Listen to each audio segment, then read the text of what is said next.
This is Lynn Fraser with the Radical Recovery Summit. I'm really excited to share with you my interview with Deb Dana. She is an expert on the practical application of the polyvagal theory. What's going on in our nervous system and how can we regulate ourselves? In this interview, she talks about co-regulating, she talks about parenting, how to work with ourselves and other people, how we self-regulate for protection if we don't have reliable, regulated adults around us when we're children. This will explain a lot of what happens in life and how we can feel safe enough to really fall in love with life and enjoy ourselves. I know you'll enjoy this interview too. Well, thank you, Deb. This is Deb Dana here for the Radical Recovery Summit. And I'm so delighted that we get a chance to talk and that we get a chance to explore the nervous system a little bit. I'm such a follower and a fan of your work to really go deeply into this. So maybe we could start with just a little bit about how you got interested in this. I know you're a social worker and IFS and all of that. How did it land in polyvagal theory? I'm a social worker, and I have always been sort of a neuroscience nerd in my work. I have been fascinated by the brain, and one of my favorite experiences was gathering a group of fellow social workers and the ability to go into the histology lab at our local university medical school and actually work with human brains and section them and see them. It was so fascinating to me because I think, at that point I thought, well, this is what I'm impacting when I'm doing my clinical work. I'm impacting this amazing organ inside my client's brain. And then I read Steve's first book, The Polyvagal Theory, and it was like a missing piece of a puzzle fell into place, something I hadn't known I'd been missing. And then it was like, oh, here's actually where I am making my connection is through the nervous system. It's through that subcortical process of coming into connection and attunement and all the things we talk about in the clinical world. But here was an explanation of, oh, here's how it works.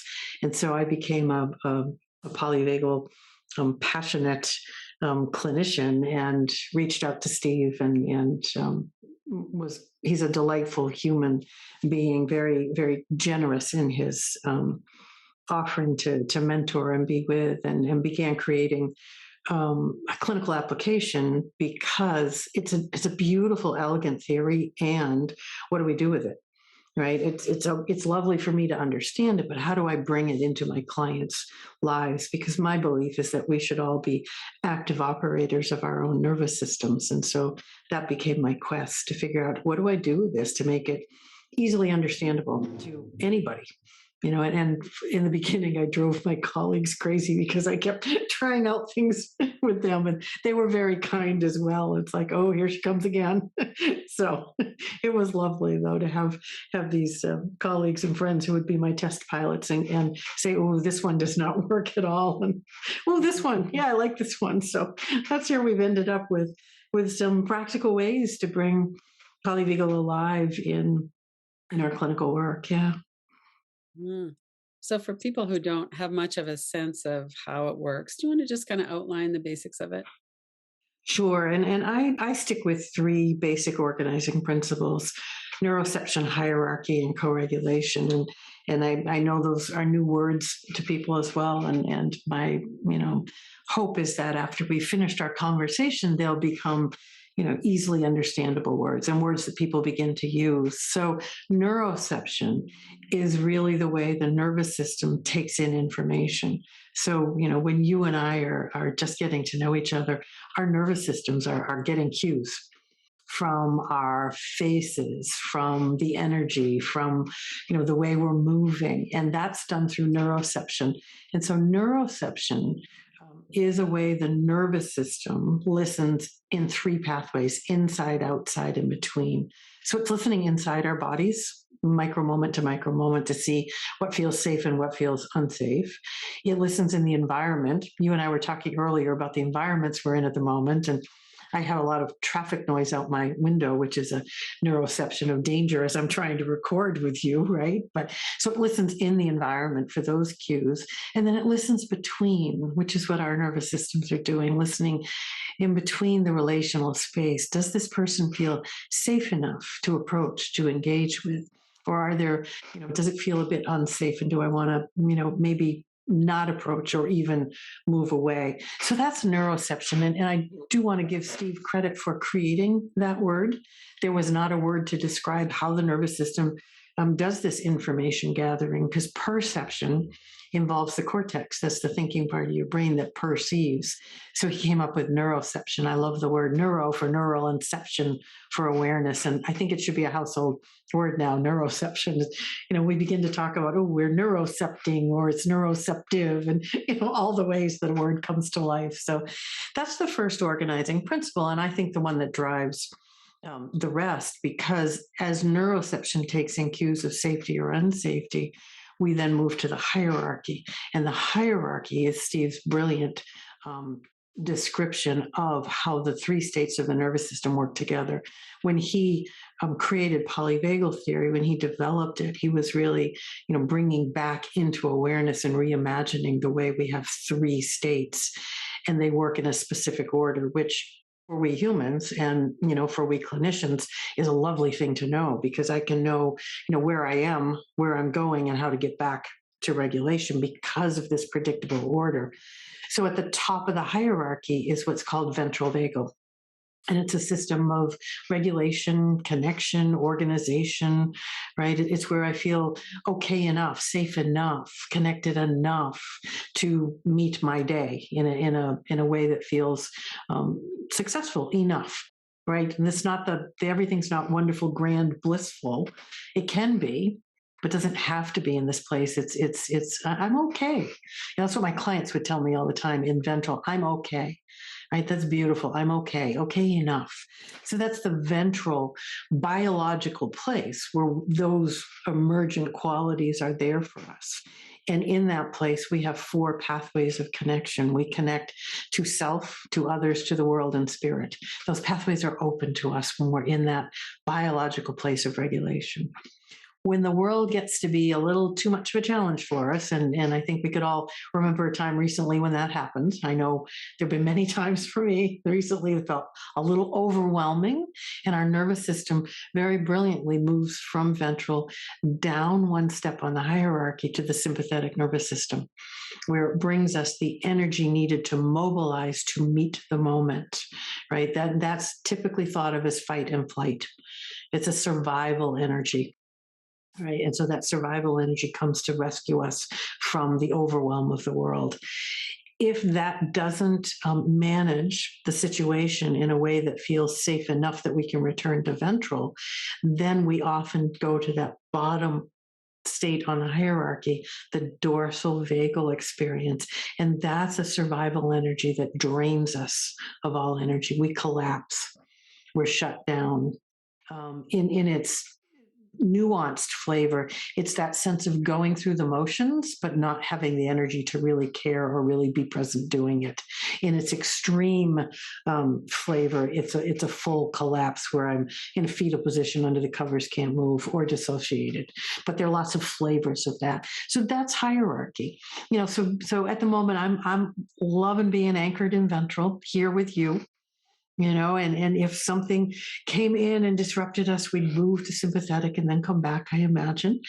Something too much, if it's ongoing and we feel trapped and can't escape, we often go to that dorsal place. It's the rescue from everything. We sort of disappear in that place.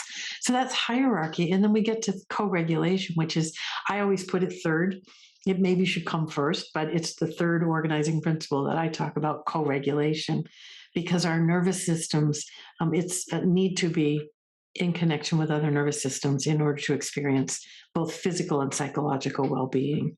If we think about co-regulation, it's co-regulating with safe others. So in the language we just talked about, it's co-regulating with other nervous systems that can find the way to ventral regulation and offer those cues of safety to our nervous system through neuroception. So co-regulation is what we're all looking for. And boy, hasn't that been a challenge over the past 18 months, right? To be with others in a way that the nervous system feels connected. Co-regulation has been really challenging. And we know that for many of us, people have been dangerous may continue to be dangerous in our lives. So co-regulation becomes a paradoxical challenge, because I need it and yet it feels dangerous. And so I reach out. I have a longing to be in connection. I have a biological need to be in connection, but my survival energy says not safe. And that's the challenge we face a lot, right? That how do I reach out when it feels so unsafe? Yeah. Mm. With COVID too, like so many situations, there is a danger other people could be carrying a virus that could kill us. And so Yes. our nervous system knows that even though we want connection, there's something quite a lot safer about being on a Zoom connection than being in an in-person one right now because of that. Yeah. Yeah. Yeah. Yeah. And it's been interesting to watch the world try and manage that, right? We see the sympathetically charged survival energy with the people that I'm not going to wear a mask. I'm going to be with other people. That's a biological need that's happening and is being expressed in this way. Or we see the people who begin to isolate and don't even Zoom, right? Begin to really close down, and that's that dorsal survival energy that everything feels so unsafe. I can't, so I'm just going to collapse, right? And we've seen that a lot in the world. We see that those two groups really suffering, right? And it's only from ventral when I can feel regulated enough that I can make some informed decisions, that we can, reach out and connect in a way that is safe, or we can, sort of have these conversations that need to happen. They can't happen unless we have an anchor in ventral. So I wonder if we could come back to childhood development a little bit around co-regulation. And so if someone has intergenerational trauma or anything, any reason why their parents are not able to co-regulate with them, then what happens in the child's system then? Yeah. It's so common for so many people. We come into the world with this biological expectation that we'll be met by a regulated human, right? And for so many of us, that doesn't happen, right? And so co-regulation is supposed to happen before self-regulation. That's the developmental trajectory. In order to co-regulate, we need safe, predictable, regulated others in our world. If that doesn't happen, then instead of co-regulating, we self-regulate out of a survival need. And so we learn how to survive on our own. And yet the need for co-regulation never goes away. But what happens, because the nervous system is such a brilliant and creative survival system, it creates patterns of protection instead of the patterns of connection that would have been built, because they're not available. A caregiver is either dangerous to us, which happens, a fair amount, or is unpredictably available, right? Which is up to the nervous system trauma as well, right? Steve once said trauma is a chronic disruption of connection. And if we had the nervous system, if the nervous system was going to tell us what is trauma, I think that's what it would say. It's having this disruption in the ability to feel safely connected. Right? And so in our childhood experience, when we don't have safe co-regulating others, we then, default to self-regulation. Only it's self-regulation from survival, not from safety. And so it then begins to impact us. Right? We have a lot of sympathetic need, drivenness on board. I self-regulate from that driven place, right? So that I'm seeking, but I'm never satisfied. That's a sympathetic driving experience, right? And so I'm always looking, I'm always trying, because I know there's no one else to help me with this, right? Or I end up in that dorsal sort of dulled, unaware, disconnected place, because that's the survival energy that's going to make me, I'm going to make it through with that energy. And so many people go through the world that way. They're just not quite there, sort of in that dulled experience place, right? And either one of those, you can feel the suffering, can't you, as we're just talking about it? And either one of those, the nervous system is doing an adaptive survival response, right? It's bringing that adaptive survival response with the hope that someday ventral regulation and co-regulation can happen. That's my belief, that the nervous system longs for that and inherently will reach for that and know how to get there when there is safety around. which is very absent for a lot of children. Yeah. Yes. Yeah. Yes. And adults as well. Yeah. And we make meaning about that, don't we? If we think about kids in school, we assign motivation, make moral meaning about their behavior instead of looking and saying, oh, that's a nervous system that's dysregulated and is asking for help. It's a nervous system that needs support, right? We make some other story instead. And then as the child who's receiving that story, I begin to take it on and believe it, right? Oh, I must be. I've worked with so many people who come to me saying, I'm too much, Mhm. right? Because they had all this sympathetic, disorganized energy growing up and they kept being told to calm down. You're too much. You're too overwhelming. And so that's the story they now carry. Instead of the story is, wow, your sympathetic nervous system just, really had this big disorganized energy that other people didn't have a way to help you co-regulate. Right. Mhm. Yeah. Yeah. So that's kind of part of the origin too of children turning against themselves, feeling like there must be something. So there's two directions I want to go here, but just one little comment is that drivenness is the root of a lot of addiction. We Yes. need to escape from that. Yes. Yes. Yeah. Yeah. Again, if we talk about addiction, I like to look through the lens of the nervous system and what is the particular dysregulation that this nervous system is trying to communicate to me. And the addiction, the specific addiction, is the symptom of that dysregulation. And when we look at it that way, we begin to create a new story for our clients and even those of ourselves who suffer from these addictions, that oh, my nervous system is trying to help me regulate, right? So we talk about harm reduction, we talk about all these ways of working with it, because the nervous system is using that behavior in an attempt to find safety and regulation. So we can't just take it away without having something to replace it, right? I always tell my clients, this is a resource, right? Not one that you want to keep forever, but we can't take away resources unless there's some other resource to come in. You can't just leave a void, right? So yeah. So coming back to children, one of the things that feels really hard for people is that feeling of powerlessness and that dorsal kind of, I can't handle this. There's nothing that I can do to help. So could you speak a little bit about coming out of that? So to circle back to the COVID issue, coming out of feeling powerless, which I think everybody does right now to some extent, into a fight response. Yeah. What's the attraction there, and how can we work with that? Yeah, it's so fascinating because sympathetic has a couple of different roles and responsibilities. The sympathetic nervous system.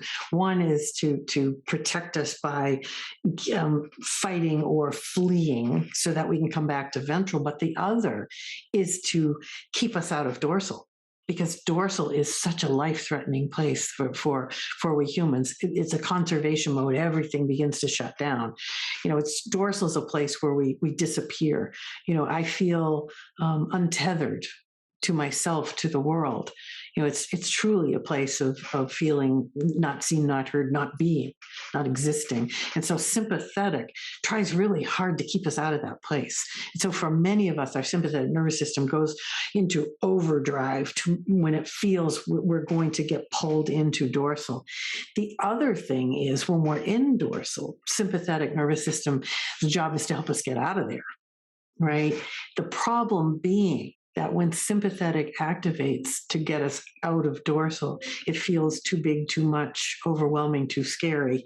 And we have a moment of coming out and often go back into dorsal. So this peek your head out, back to dorsal, peek your head out, back to dorsal. Or what I often find is as we begin to come out of dorsal and find that sympathetic, too much survival energy, that's where all of our really messy behaviors live, right? And so we end up back in those messy behaviors. That's where we We start using again, we start shopping online, we start binging, we start all of those behaviors because that sympathetic's way of trying to help us come out of dorsal.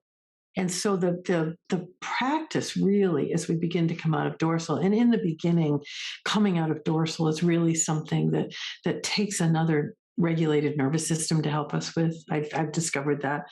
Um, I will say, when I work with people, ventral I call our home, and so we're always trying to get back home.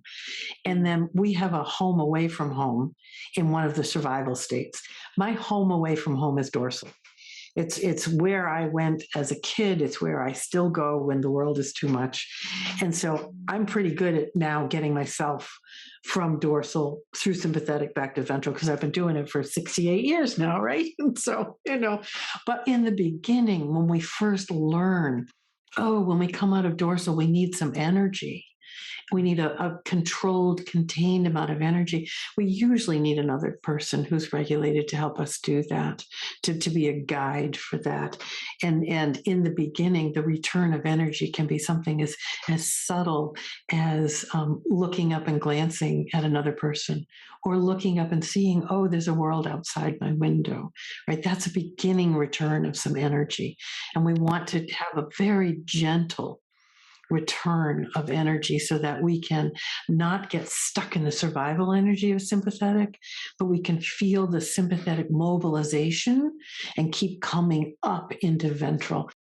That's a challenge, and it's something that we work a lot on for those of us who find ourselves in dorsal often and have to climb back out. So that's a practice. Yeah. Mm.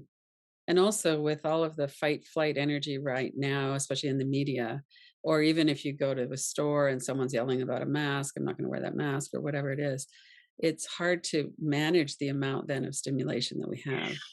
Yes, and with all of this coming at us, we find ourselves in our survival home away from home frequently, right? And I will say, I would like to say that being anchored in ventral, being regulated all the time is not the goal. That's not the goal of well-being. That's an unachievable, unattainable goal, and we need our survival energy. It serves us well. The work to be flexible is to know, oh, I am being pulled into one of my survival states by what's going on here. And here are some ways that I can stay anchored enough in ventral so that I don't join the world in a survival state. That's what we're looking to do. And yes, think about the grocery store where, mask, no mask, whatever people are doing, distance not, and people get very fearful. Right. Fear is what's underneath any of these survival states. It's a neuroception of danger. Right. And then, they erupt into either sympathetic fight, flight, or dorsal freeze, or just, it's interesting. The dorsal going through the motions unaware then causes some of this because I'm not paying attention, because I'm not really here, right? So I'm bumping into you, I'm too close, I forget my mask or whatever. So that's a dorsal, experience. And the sympathetic is, I'm not going to wear my mask. You can't make me, that, and it comes from an underlying neuroception of danger, right? Or I'm gonna be right there next to you in the line. I don't care, right? And if we can look and say, oh, that's a nervous system that is feeling endangered, sometimes we can have a bit of awareness, at least. Sometimes I can be a bit curious. And then sometimes I can even have some compassion, right? But I kind of go in that. I say, I want awareness first. Then I want a bit of curiosity. Wonder what's going on for that person. Sometimes the last of compassion. Oh, they are really suffering in some way. So yeah, but that is happening all the time for all of us now, in the world, in the news, in the newspaper. It's just, we're being bombarded by cues of danger, and we don't have the time to catch our breath, right? It's really difficult. Unpredictable is a cue of danger to most nervous systems. Unpredictable is not interesting. It's scary, right? And the world is unpredictable at the moment. Everything's unfamiliar. Another common cue of danger to the nervous system. So, yes, it's just we are suffering. And I think because it's been going on so long and we've had so many starts and stops and starts and stops, I think our nervous systems are just exhausted. Everything we do, you can't just do it routinely anymore. You have to think about everything you do. So it's exhausting, right? It is, yeah. I had lunch with one of my grandchildren the other day, and it was socially distanced. We had to show that we'd been vaccinated. Everything was being taken care of. We had the masks, all that. And yet I was still looking around the room. And it wasn't a red alert. It was just kind of it doesn't Yeah. feel completely comfortable. And all Yeah. of those cues, even the socially distanced tables, the masks, those are also cues just to remind us it's not completely safe here. Exactly. All of the things that are meant to create more safety don't necessarily bring a neuroception of safety, right? They may concretely make us safer. So you were safer because of all those precautions, and yet your neuroception was not one of safety. It's interesting, isn't it? And yet you also had enough awareness on board that you could notice, oh, there's a little bit of feeling unsafe, and I could still enjoy this lunch with my grandchild. Right. Yes. Mm, So if we mhm. go back to a more extreme case, I want to bring shame into this and how this works with the vagal system.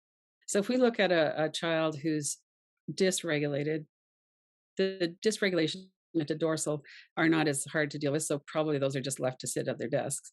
But if you get a child who's in a fight response, then they're going to have trouble at school. They're going to be shamed. They're going to be told you're too sensitive, you're too out of control. And then they develop that real feeling of there's something wrong with me. Yes. And Yeah. so how does that work with the ventral system? Yeah, so it's interesting that I want to talk just a moment about the dorsal disappearing kids because they're either seen as easy kids to have in the classroom because they don't say anything and don't demand anything, or seen as outcast misfits, right?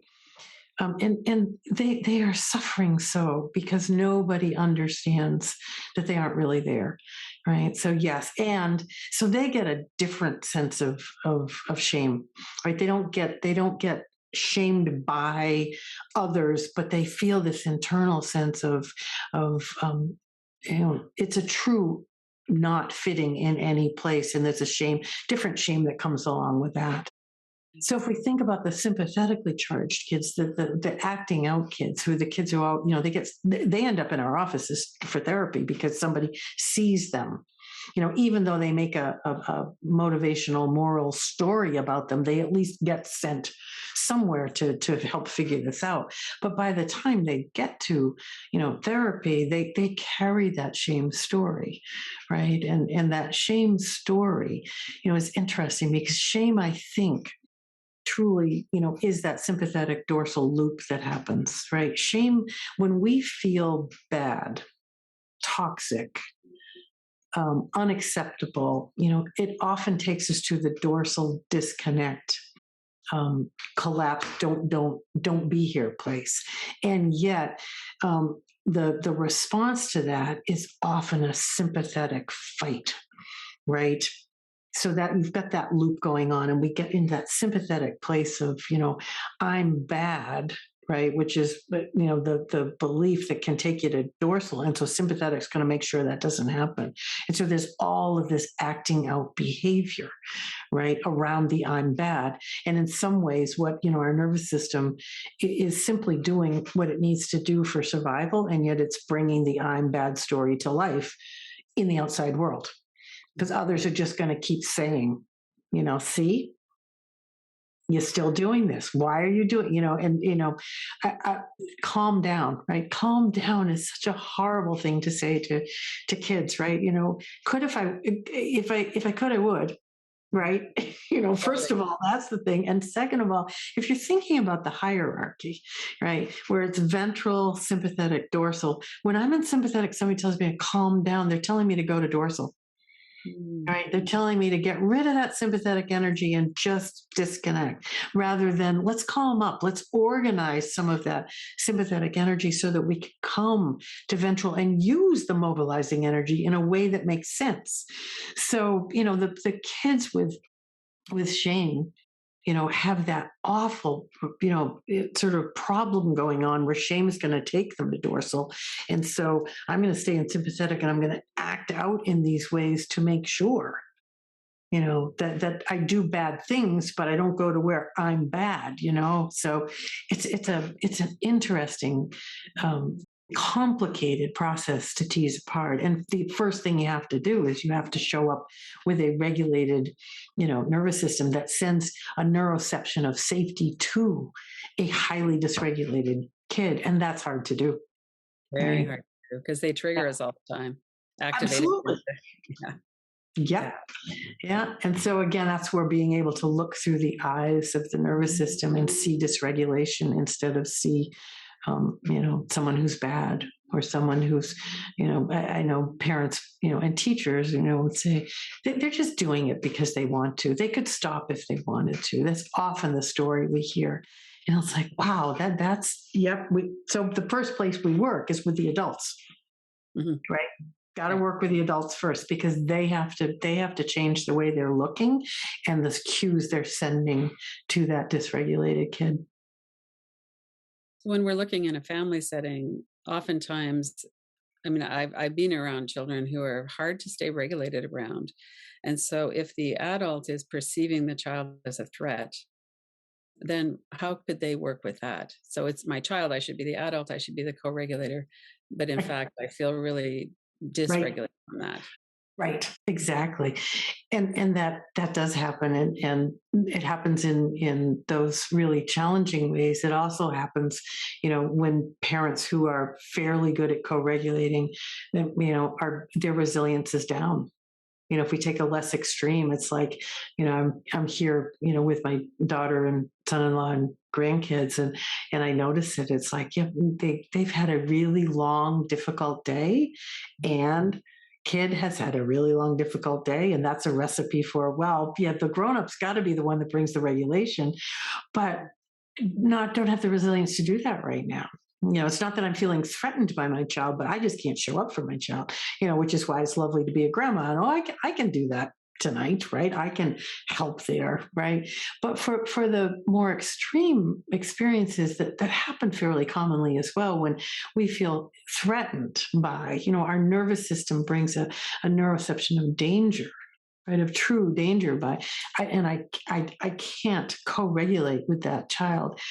We need to recognize that, and we need to have an option, because nothing good can come of that, right? If I'm acting from a survival state, then my child, I cannot be a co-regulator for my child, and my child is simply going to get more extreme in their responses, right? So we need to have, who do I call? What do I do? How do I get another nervous system to connect with, even if it's just connecting with me, to help me find a moment of regulation so I can then deliver that to my child? I need another nervous system to remind me I'm okay, right? When I'm in ventral, I do have skills. I do have options. I do have things I can reach for.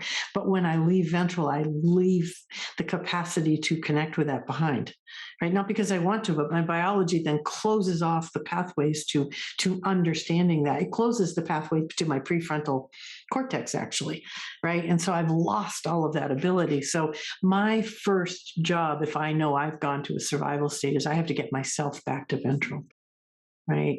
I have to make sure my child is safe, physically safe, but I cannot connect from a place where I can bring emotional regulation because I'm not there, you know? Right. And that's really a tough situation for so many people right now, especially. Yeah. Yeah. Yeah. Yeah. Yeah. We've disconnected people from their social support networks, Mhm. right? We have, think a minute, we have social support and we have social connection. And I think about those differently. Social support are the people who provide services that are much needed in our lives, childcare, help with house, help with transportation, all those things. And we've lost, in-home support. We've lost that capacity to have that during COVID. So social support is limited, and then social connection, which are the people who show up in our lives when we call at 3 a.m. we can count on, right? That has been changed as well, because it's different to talk to somebody on the phone and say, help, I just can't find my way to regulation, and they can't just come over, right? It's let me help talk you through it. It's like, ooh, yeah. So social support and social connection have been impacted during this time, still are impacted, and we see the results of that. We see the increase in family struggles, in what's happening in family systems. Hmm. One thing that I thought was very interesting, and I loved the course you did with Sounds True, Befriending Ourselves. It's an amazing course. I'd highly recommend Mm, it for people. One of thank the you. things you said in there was we lose our capacity for compassion when Mhm. we're not in ventral, Yes. Yeah. and that inner critic, so that self-criticism automatically comes when we're in sympathetic or dorsal. Can you talk Yeah. about that a little bit? Yeah, compassion is, we have what we call emergent properties. That means this is what our nervous system gives us access to when we're in a certain state. And in ventral, compassion is an emergent property of ventral. We can see the world through the eyes of compassion, right? I could look at you and say, "Oh, you are so dysregulated," right? And then the next step, because compassion I think of as empathy in action, so that I can feel you're dysregulated, and then I can offer, right? So it's not just I'm feeling it, because that's one thing, but then I can offer, what does, and the question I always ask is, what does your nervous system need in this moment? That's my question, right? The first question is, what does my nervous system need to get to ventral and anchor there? But then what does that nervous system need in this moment? Right. And that sort of leads the process of where I would go next, whether it's a friend or a client or a colleague, doesn't matter. It's what does the nervous system need? Because it's trying to communicate with me. It's telling me something, right? What does it need? So that's compassion. And when we leave ventral, we leave the ability, the biological ability for compassion. And we go to sympathetic. Sympathetic is a place where our inner critics live, right? Because we feel endangered in some way. We feel judged. We feel, you know, um, looked at in a way that's not accepting of who we are, right? And that's in this sympathetic place. So my inner critic just comes to life, trying to say, trying to help me get out of there. Not helpful usually, right? But the intention is to help me, right? Again, if we think about the biological intention of a survival state, it's to help you survive. So my inner critic that says, you are so stupid, you needed to do this or do this, all of the shoulds, whenever we hear should, we know we're not in ventral. Should is not a ventral word, right? Should is a sympathetic. You should, you need, you have to. Those are sympathetically charged words. And then in dorsal, again, as a rescue from all of the ways the world is too demanding, kind of just not really there to, my inner critic kind of goes away because I go away. It's a very different experience there. It's sort of, well, the world is dark and I'm floating, something like that. Those are the two questions that I ask people all the time in each state. The world is and I am, because those beliefs change so much when we move between states. And it's an interesting way to think, oh, so in sympathetic, the world is chaotic, disorganized, dangerous, and I am at the mercy of all of these outside forces, right? I can feel it in myself, and then in ventral, the world is filled with possibilities, and I'm okay to explore, right? You can feel the difference. And the difference is not my brain doing it, it's my biology. Because the body's job, the nervous system sends the information to the brain. And then the brain's job is to make a story that makes sense of what's going on in our body. And you can hear the different stories, right? In sympathetic, the stories are ones of being surrounded by dangerous people in a dangerous world, right? There's that going on. And dorsal, the stories are filled with some sort of despair. It's only in ventral that the stories bring possibility and hope. So, yeah. So, really, when we're working with ourselves or with others, the goal is to bring enough ventral back so that we can begin to see those stories of possibility. And then from ventral, we can visit the survival stories that live in sympathetic and dorsal, and we can be informed by them, we can be with them, not hijacked by them, right? And there's a lot of the somatic mindfulness based therapies or practices now are really working with that. How can we stay grounded in safety in the present moment? And then Right, from there, develop that connection with our child at that age or whatever that might be. right. And that's really, honoring the fact that ventral regulation is the essential ingredient for doing this work, right? I mean, lots of models of therapy, and whatever model of therapy you're practicing, you are engaging with your client's nervous system. Mm. Whenever I am exploring something, I'm engaging with my nervous system. And so understanding how to bring enough of that ventral anchoring energy so that I can safely explore is the key to understanding how I can begin to revisit some of those early moments that were so traumatic and will be traumatic again if I just go back to the moment. You get pulled back into the survival energy of that moment, right? Because the nervous system brings it alive again, and it feels like it's I'm reliving it, right? Not remembering it, I'm reliving it. It's only from ventral that we can remember. Right. So again, I often talk to my clients, I'll say, we're going on an autonomic journey. I don't know where we're going because we're going to go where the nervous system wants us to go, but we're taking ventral with us. So it's okay. Right. As long as you take enough ventral, we're going to be okay. Yeah. And that's probably why we're more regulated if we're with someone else who's regulated. And so someone, if you're a therapist or a friend or your parent or whoever it is regulated, then it's so much easier for us. Yes. And for many people, the first co regulating mammal is a pet. Right. Mhm. Mhm. Because pets, are that lovely, nervous system experience of just being loved and welcomed and with, right? And so in my early work, for many of my clients, that first co-regulating safe experience was their pet. It's lovely. It's lovely. So, and so many of us have pets. And certainly through the pandemic, many people brought pets into their world, right? And it's a co-regulating mammalian nervous system. So it's fascinating how a pet can be that first experience. We also co-regulate with nature. It's just that it's a different experience because yes, it is living, breathing, alive, but it's different than this mammalian system. But for some people, a sense of being safely held in nature may be the first place they go as well, right? That's Mm-hmm. certainly one of my places. Yeah. Mm-hmm. So for someone who has a very dysregulated nervous system, who's not in ventral very often, who's often triggered into things, how might they? Two questions. One is, do you believe that we can actually heal enough to be safe enough in another's arms, as Steve Porges says? Do you believe that's the truth, that everybody can heal?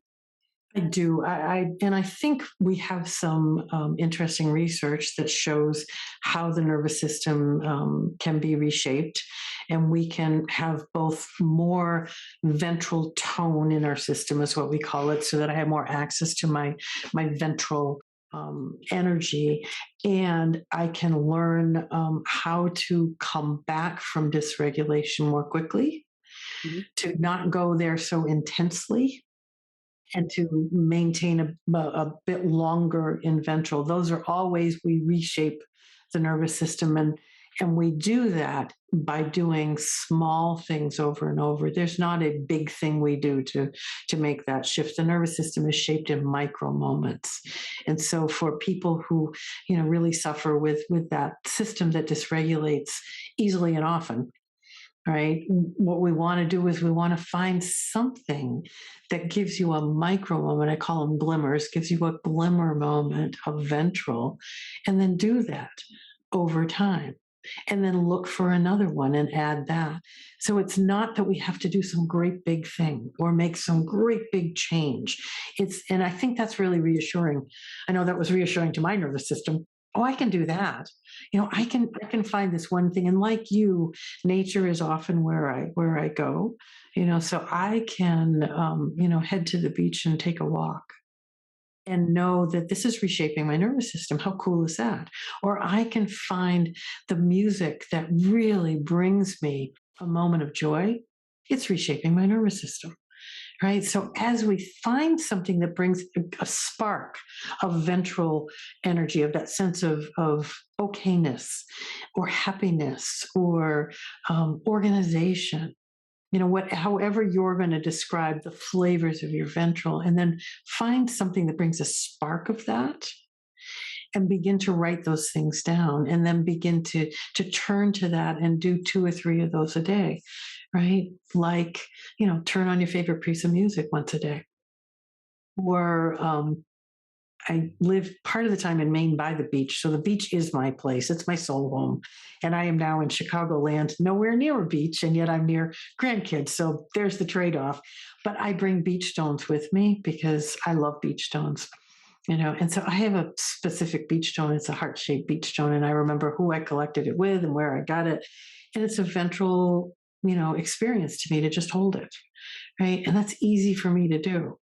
Right. And so sometimes I'll pick it up when I'm feeling a bit distressed oh, I need a little of this energy. And sometimes I just have it around and see it. It's shaping my nervous system. These small things we do shape our nervous system, right? If you have a friend, who you really feel, oh, when I'm with that person or when I'm around that person or think of that person, it brings me that sense of welcome, right? Find a way to have a connection once a week, not every day, once a week. Send an email, do a FaceTime, whatever it is, what works for your nervous system, but give yourself permission to do small things over and over. I love that. And with addiction, when we're looking at, I'm usually stuck in dorsal, so I'm going to need something stimulating to bring myself up, or I'm feeling really sympathetically dysregulated, so I need something to bring me down. And to look at those, and some of those patterns and grooves are decades old. So to not say, well, I'm going to quit doing that right now, we might be more mindful of, like you said, I don't want to let this pattern last forever. But just to introduce more resources, and then we're not going to need the addictive behavior or the substance as much. Right. And I love how you say, that they've been ingrained in our system for a good reason for decades. Right. And so if we can first, one of the things that I like to do, with my clients and even with my own experience is to notice, oh, survival response. And to just spend a moment sending a bit of gratitude for what kept me alive. And then that second part, maybe don't need it all the time going forward, or something like that. You'll create your own words, but to recognize, yep, got me alive here today. And now I can begin to shape it in a new way so it doesn't have to activate so intensely so often, right? But to recognize and honor, the way it has served me. And even doing that, if you can simply do that and go, oh, survival response, that's a moment of ventral. That's a drop of ventral. So you've already started to shape it differently, to not just enter into that pattern, but to recognize the pattern begins to shape it. Mm-hmm. Mm-hmm. Yeah, Mm-hmm. that's very powerful. Yeah. Gosh, I feel like we could talk for 3 hours, but I'm aware that we're getting close to the end of our time. So, do you want to just say a little bit about your books, your programs, how people can get a hold of you, your website? How can people get in touch? Sure.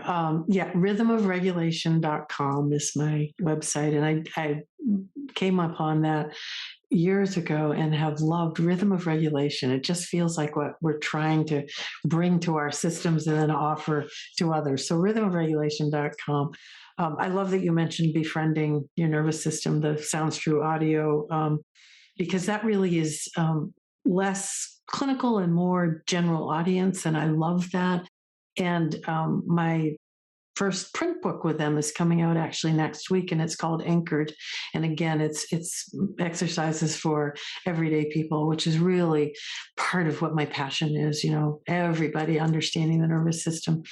My clinical work, polyvagal theory and therapy, engaging the rhythm of regulation, and then polyvagal exercises for safety and connection. So, a bunch of different ways you can connect. But if you come to the website, there are a lot of free resources, podcasts, things you can listen to just to kind of get more curious and explore, right? What's happening inside this body that's taking me through the world, right? And has done it in a brilliant way, right? And, might if I could partner with my nervous system, we might be able to do it differently moving forward. Right, right. That's a wonderful thing to know, that we have a nervous system. It works a certain way. We're not bad or defective because we have a nervous system, and to go from there. Yeah, and I like to think the nervous system is the common denominator, in across humanity. We all have one, right? And so if we can remember that, and they're organized along those three organizing principles, in response to our life experience to try and keep us alive and safe, it kind of brings us all together. It takes away the differences and honors the way that, wow, we all have this nervous system that's really working hard. Well, thank you so much for being here and being on the summit. I really appreciate your time and your expertise and your wisdom and the co-regulating hour that we spent together. It was lovely, wasn't it? I agree. Co-regulation at work. Beautiful. Thank you. Oh, thank you, Deb. This is Lynn Fraser with the Radical Recovery Summit. We have an exciting lineup for our 5th annual, including Dr. Gabor Mate as our keynote speaker. Head on over to radicalrecoverysummit.com to learn more and watch the interviews.